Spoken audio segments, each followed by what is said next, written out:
సుమారు 7 గంటల పాటు విచారించింది ఈడీ కేటీఆర్ని. ముగిసింది కేటీఆర్ ఈడీ ఎంక్వైరీ. దానికి సంబంధించిన బ్రేకింగ్ చూస్తున్నాము. ఫార్ములా ఈ రేస్ కేసులో మనీ లాండరింగ్ పై కేటీఆర్ని దాదాపుగా 7 గంటల పాటు ప్రశ్నించింది. ఫెమా రూల్స్ ఉల్లంఘన, విదేశీ సంస్థకు నిధుల బదిలీపై ఆరా తీసింది.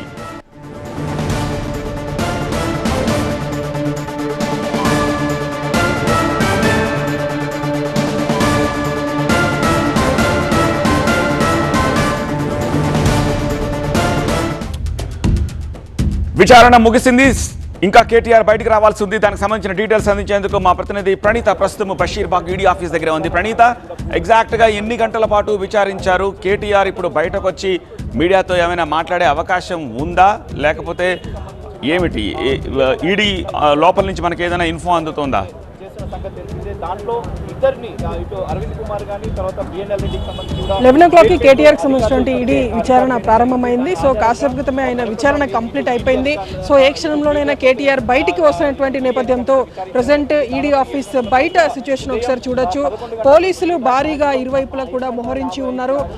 కంప్లీట్ కేటీఆర్ బయటికి వచ్చేది ప్రజెంట్ మనకు కనిపిస్తున్నటువంటి బ్లూ కలర్ గేట్ ఏదైతే ఉందో అదే గేట్ నుండి కేటీఆర్ బయటికి రావాల్సి ఉంది.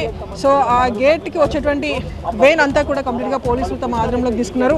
సో ఇటువైపు గేట్కి రైట్ సైడ్ ఒక మీడియా పాయింట్ని సైతం ఆల్రెడీ ఏర్పాటు చేసి ఉంచారు. అయితే ఇక్కడ ఉన్నటువంటి పోలీసులు కేటీఆర్ని మీడియాతో మాట్లాడేందుకు అనుమతిస్తారా లేదా చూడాల్సి ఉంది.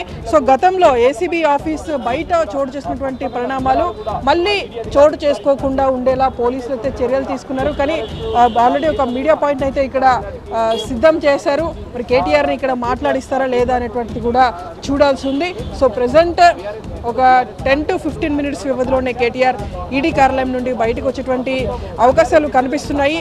సో ఆల్రెడీ మొత్తం విచారణ అయితే కంప్లీట్ అయిపోయింది. సో ఆయన ఇచ్చినటువంటి స్టేట్మెంట్ అంతా కూడా డాక్యుమెంట్ ప్రాసెసింగ్ ఉంటుంది కాబట్టి మళ్ళీ డాక్యుమెంట్ని సిద్ధం చేసిన తర్వాత దాని మీద కేటీఆర్ సైన్ చేయాల్సి ఉంటుంది. సో ప్రెసెంట్ ఆ డాక్యుమెంట్కి సంబంధించినటువంటి ప్రాసెస్ అంతా కూడా కొనసాగుతుంది. అది కంప్లీట్ అయిపోయినటువంటి వెంటనే కేటీఆర్ బయటికి వస్తారంటూ బీఆర్ఎస్ కార్యకర్తలు పెద్ద ఎత్తున కూడా ఇక్కడికి చేరుకున్నారు.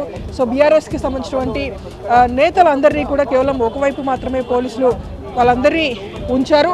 సో ఒక 15 minutes వ్యవధిలోనే కేటీఆర్ బయటికి రాబోతున్నారు. ఆయన బయటికి వచ్చి మీడియాతో మాట్లాడతారా లేదా వేచి చూడాల్సి ఉంది. ఒకవేళ మాట్లాడితే కనుక ఎలాంటి స్టేట్మెంట్స్ ఇస్తారో చూడాల్సి ఉంది.